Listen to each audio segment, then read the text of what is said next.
Señoras, señores y jóvenes en general, hoy día 18 de julio del 2014 voy a exponer lo concerniente a un abogado mentiroso como es el abogado aprista Javier Valle Riestra. Hay dos hechos que lo pintan de cuerpo entero. El primero de ellos es cuando, con la opinión de otros terribles mentirosos como Luis Delgado Aparicio, Enrique Chirino Soto, Marta Chávez o Denis Vargas Marín, que afirmaban con él que no era sentencia sino 3 simples votos que se emitieron por el Tribunal Constitucional, que declaró la inaplicabilidad de la ley 26657 que permitía postular por tercera vez a la presidencia del Perú al delincuente Alberto Fujimori. Esta mentira ocasionó la destitución de 3 miembros del Tribunal Constitucional. El otro hecho es de que él dice que si no existe reglamentación, si no existe modus operandi, ¿cómo se puede perseguir a una persona? Teniéndose en cuenta que hay una investigación en el Congreso de la República del Perú respecto a las conmutaciones, ¿no?, o cambio de penas e indultos otorgados por el delincuente expresidente del Perú, Alan Ludwig Gabriel García Pérez, a procesados o sentenciados por casos de narcotráfico en su forma agravada, considerándose que de conformidad con lo preceptuado en el artículo 64 de la ley 22.090, del decreto ley 22.095, ley de represión del tráfico ilícito de drogas, artículo sustituido por el artículo primero del decreto legislativo 122, ley sobre tráfico ilícito de drogas, modificado el antedicho artículo 64 por la ley 23.689 y los artículos 19 y 21 del decreto legislativo 824, ley de lucha contra el narcotráfico, que prohíben que se otorguen conmutaciones o cambios de pena e indultos a procesados o sentenciados por casos de narcotráfico en su forma agravada, previstos en el artículo 297 del Código Penal, por cuya razón las conmutaciones e indultos a procesados o sentenciados por casos de narcotráfico en su forma agravada, otorgados por el delincuente expresidente Alan Ludwig Gabriel García Pérez, violan el artículo 2, numeral 24, literal A de la Constitución, por el que se está impedido de hacer lo que la ley prohíbe. Consecuentemente, con lo que disponen los artículos 99 y 100 de la Constitución, el Congreso debe inhabilitarlo por 10 años. En relación al primer hecho, es importante que ustedes conozcan cómo miente terriblemente este abogado aprista Javier Valle Riestra en lo relacionado con el apoderamiento del Tribunal Constitucional por el gobierno ejecutivo congresal fujimorista delincuencial, que destituyó inconstitucionalmente a 3 de sus miembros del Tribunal Constitucional, con lo cual, al no haber los 7 miembros del Tribunal Constitucional, ya que no se podía declarar en esa oportunidad la inconstitucionalidad de una norma con rango de ley que violaba la Constitución, ya que para ello se requerían de 6 votos. En el Tribunal Constitucional fueron destituidos arbitrariamente por el Congreso con mayoría absoluta fujimorista, según resoluciones legislativas números 002, 003 y 00497 CR del 29 de mayo de 1997, 3 magistrados, Manuel Aguirre Roca, Guillermo Rey Terry y Delia Reboredo de Mur, sobre la base de lo que aseveraron los 2 abogados acusadores congresistas, Enrique Chirino Soto y Luis Delgado Aparicio, que estos 3 magistrados habían cometido usurpación de funciones al haber contestado solamente ellos 3 en lugar de los 7 que conformaban el Tribunal Constitucional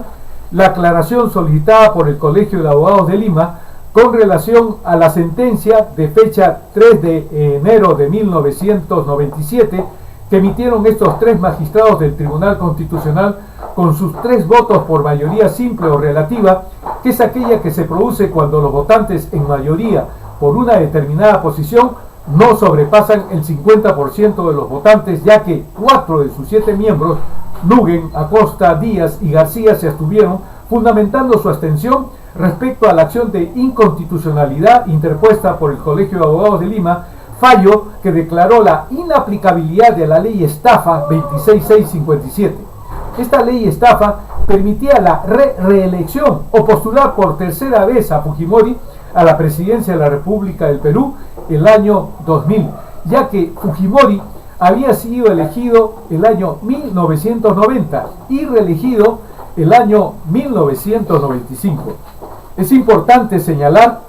que la aclaración pedida por el Colegio de Abogados de Lima, dirigida a los 3 magistrados que fueron destituidos, fue vista en un pleno del Tribunal Constitucional, o sea, con la presencia total de sus 7 miembros, en donde se acordó, en atención al artículo 4 de la ley 26435, que solo los 3 magistrados del Tribunal Constitucional que habían emitido la sentencia fueran quienes la contestaran, ya que los otros 4 que se abstuvieron no participaron en la sentencia. El acusador, abogado presidente de la subcomisión acusadora del Congreso, Enrique Chinino Soto, en su acusación publicada en el Diario El Peruano el 3 de junio de 1997, señala, refiriéndose al doctor Nugent, presidente del Tribunal Constitucional: el señor presidente dijo, lo he oído con mis oídos, está en cinta magnetofónica y en video, que él, por economía procesal, derivó la solicitud de aclaración a los 3 magistrados que habían expedido la sentencia, que no es sentencia. El doctor Ricardo Nugent manifestó al diario El Comercio el 8 de mayo de 1997 que la aclaración fue emitida con el conocimiento de todos los miembros del tribunal, que inclusive Acosta, que era uno de sus 7 miembros, pidió que se devolviera el oficio al Colegio de Abogados de Lima para que la solicitud sea dirigida a la presidencia, pero esta determinó, por economía procesal, remitirla a los 3 que habían firmado la sentencia, porque los que se abstuvieron no tenían nada que aclarar. Manuel Aguirre Roca declaró, según el diario El Comercio, el 14 de mayo de 1997, que el voto en contra de García Marcelo fue de que los 3 magistrados no podían emitir una resolución, pero no sostuvo que habíamos sido autorizados, porque sí lo fuimos. Es vital expresar lo que había sucedido antes con el presidente del Tribunal Constitucional, doctor Ricardo Nugent, quien el viernes 8 de noviembre de 1996, cuando viajaba por su habitual ruta en su vehículo con su hija, comenzaron a disparar contra su vehículo, muriendo 2 miembros de su seguridad. El delincuencial gobierno ejecutivo congresal fujimorista informó que lo acontecido se vio un secuestro frustrado de un diplomático, pero no informó más. Cualquiera del mundo puede revisar las páginas de los diarios en el Perú entre el 8 de noviembre y 15 de noviembre de 1996, en donde se habla de este tiroteo.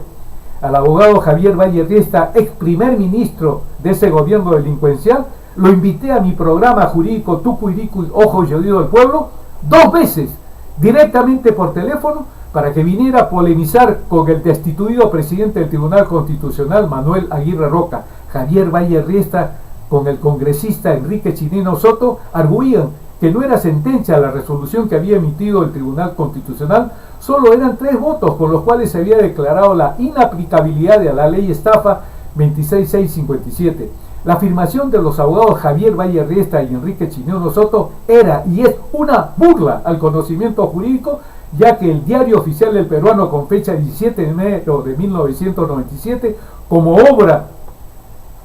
en este libro que he hecho yo, Código Procesal Constitucional, el año 2004, de acuerdo con el artículo 35 de la Ley Orgánica del Tribunal Constitucional 26435, publicó la sentencia. Los 3 magistrados destituidos, de conformidad con los artículos 4 y segunda disposición general de la Ley Orgánica del Tribunal Constitucional 26435, emitieron sentencia de fecha 3 de enero de 1997, declarando la inaplicabilidad de la ley estafa 26.657, con la mayoría simple de los votos emitidos, en donde se abstuvieron los otros 4 miembros. La sentencia del 3 de enero de 1997, que declaró la inaplicabilidad de la ley 26657, cumplió con todas las formalidades del artículo 54 de la ley 26435 y se publicó en el Diario Oficial del Peruano el 17 de enero de 1997 y el 18 de enero de 1997, por mandato del artículo 35 de la ley 26435, y es sentencia,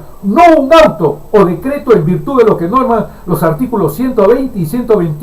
del TUO, del Código Procesal Civil. El texto de los artículos 4, 35, 54, 63 y segunda disposición general de la Ley 26, 435, 120, 121 y 313 del texto único ordenado del Código Procesal Civil sustentan y demuestran fehacientemente lo que yo digo y asevero.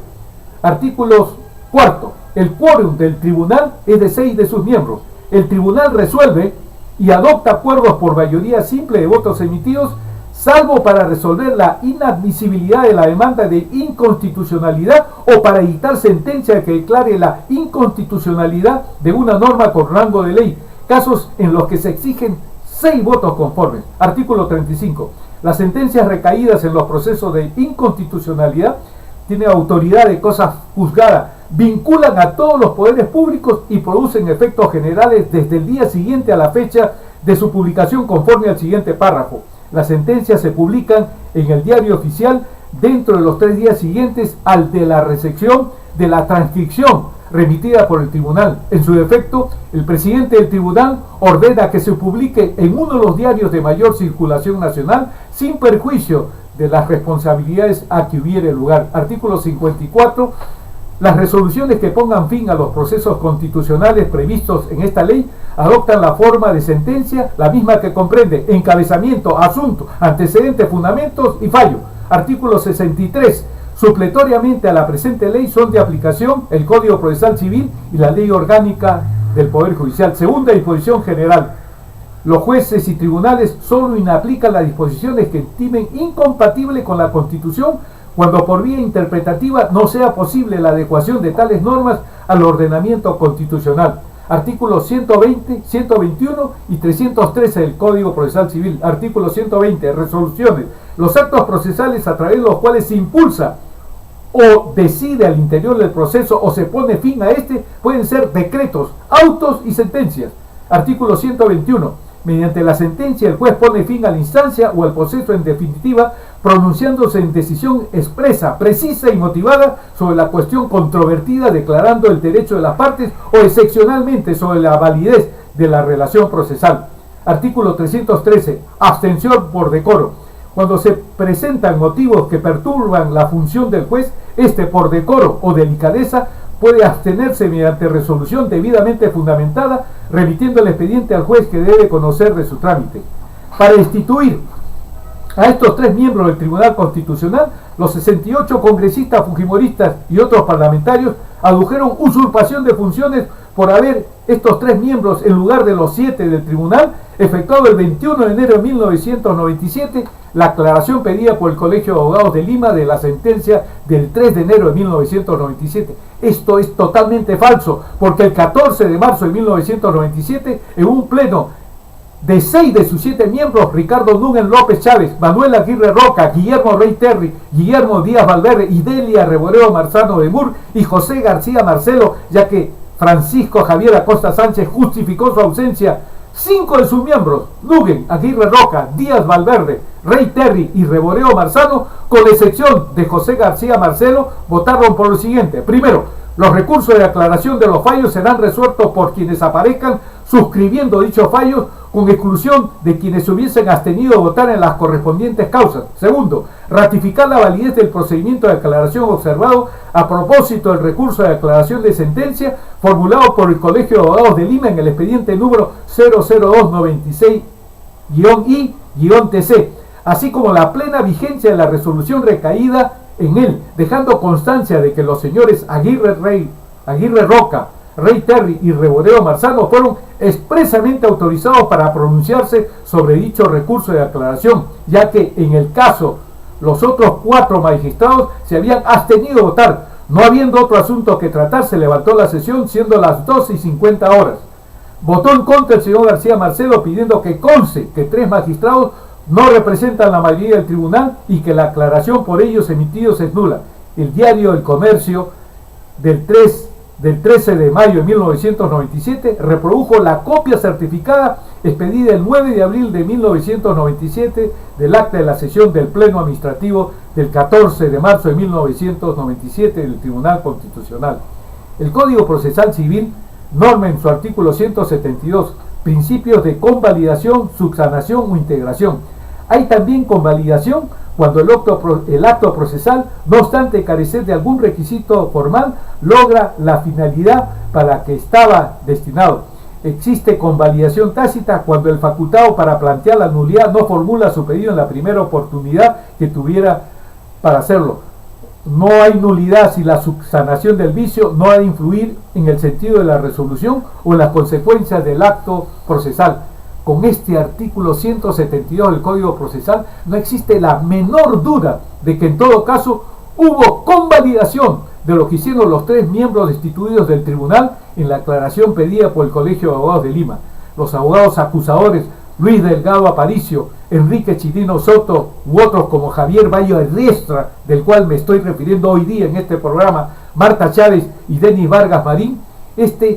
miembro de la subcomisión evaluadora que concluyó que existía mérito para proponer que la comisión permanente formule acusación contra los magistrados del Tribunal Constitucional, por lo que la comisión investigadora presidida por Marta Hildebrand acordó denunciar constitucionalmente a 4 magistrados, Nuguen, Aguirre Roca, Rey Terry y Reboreo Marzano, que contribuyeron a la institución de los 3 magistrados del Tribunal Constitucional. Se ha dicho que debían ser sancionados por el Colegio de Abogados de Lima, pero no lo han sido. Y esto es el antecedente de lo que ha habido con este fiscal supremo, entre comillas, Mateo Castañeda, que por 3 también miembros del Tribunal Constitucional permitieron un nombramiento violando la Constitución, por los cuales estos 3 magistrados del Tribunal Constitucional y otros más deben aplicarse de los artículos 99 y 100 de la Constitución. En cuanto al segundo hecho, en donde el abogado aprista Javier Valle Riestra miente también en forma gigantesca, es cuando afirma que no hay un reglamento por el cual se puede inhabilitar al delincuente expresidente Alan Ludwig Gabriel García Pérez, lo cual también es otra mendacidad, otro engaño de este abogado aprista Javier Valle Riestra, ya que el artículo 88 del reglamento del Congreso de la República establece un procedimiento de investigación y el artículo 89 del reglamento del Congreso establece el procedimiento de acusación constitucional. ¿Cómo puede este mentiroso, que fue un cobardón, porque cuando yo lo llamé directamente me dijo que se iba a presentar, me habló inclusive de que el cobarde, el pusilánime era Manuel Aguirre Roca, y él estaba en mi espacio Tucuirico y Ojos de Hoy al Pueblo en Radio Cadena, y no se presentó este Javier Valle Riestra. El caso es de que el artículo 88 del reglamento del Congreso dice: el Congreso puede iniciar investigaciones sobre cualquier asunto de interés público, promoviendo un procedimiento de investigación que garantice el esclarecimiento de los hechos y la formulación de conclusiones y recomendaciones orientadas a corregir normas y políticas y o a sancionar la conducta de quienes resulten responsables de acuerdo con las siguientes reglas. Aquí hay una serie de reglas que tiene este artículo 88 que yo mejor se las voy a transcribir en el programa Tucuirico, en este programa número 20 creo que es. No puedo dilatar más este programa porque hoy día se cumple un aniversario más de la muerte de mi señora esposa Graciela Cisneros Escobar y hay una misa. Entonces, por respeto a la hora en que debo llegar, es acá en la iglesia María Auxiliadora, es porque lo que voy a señalar a continuación es que el artículo 89 establece el procedimiento de acusación constitucional. Artículo 89. Mediante el procedimiento de acusación constitucional se realiza el antejuicio político de los altos funcionarios del Estado comprendidos en el artículo 99 de la Constitución. Yo les he dicho de que en este libro que tengo yo, Código Procesal Constitucional, se establece claramente que, por ejemplo, el presidente de la República, como otros, si han contravenido la Constitución o han cometido delito en el ejercicio de sus funciones y hasta 5 años después de que hayan cesado en estas, pueden ser acusados en el Congreso. Y el procedimiento es de acuerdo con el artículo 100 de la Constitución, pero en este caso del delincuente expresidente del Perú, Alan Ludwig Gabriel García Pérez, por los casos de otorgamiento por resoluciones supremas de conmutaciones o cambios de pena, reduciéndolas lógicamente, e indultos a procesados o sentenciados por casos de narcotráfico en su forma agravada, que está totalmente prohibido, y con el último es el decreto legislativo 824. Antes ya les he señalado cuáles han sido las disposiciones. Por eso yo les digo, yo recorto el peruano desde el año 1968 hasta hoy día, 18 de julio del 2014, y le puedo decir con base de que este delincuente expresidente aprista, Alan Ludwig Gabriel García Pérez, ha violado el artículo 2, numeral 24, literal A de la Constitución, que ordena que se está impedido de hacer lo que la ley prohíbe, y estaba prohibido, vedado, proscrito, que un presidente, con la facultad que le da el artículo 118 de la Constitución, otorgue conmutaciones o indultos a procesados o a sentenciados por el delito de tráfico ilícito de drogas en su forma agravada. Yo, como hago en todos los programas, lo que yo expongo de manera oral también se transcribe en forma escrita, y me voy a ocupar de que esto también se haga, porque iba a exponerles el contenido de estos artículos 88 y 89 del reglamento del Congreso, pero creo que con la parte inicial, que les he mencionado, de estos dos artículos del reglamento del Congreso, se pone de manifiesto la mendacidad, el fraude, el engaño con el cual este abogado aprista, Javier Valle Riestra, habida cuenta que la mayoría de los peruanos no conocen el marco jurídico dentro del cual se puede enmarcar, por ejemplo, lo que pasó con la destitución inconstitucional, inmoral, de estos 3 miembros del Tribunal Constitucional. Ahora lo hace para decir: no hay una previsión legal para que el Congreso actúe como lo ha hecho. Esto es totalmente falso. Hasta el próximo programa, señoras, señores y jóvenes en general. Muchas gracias.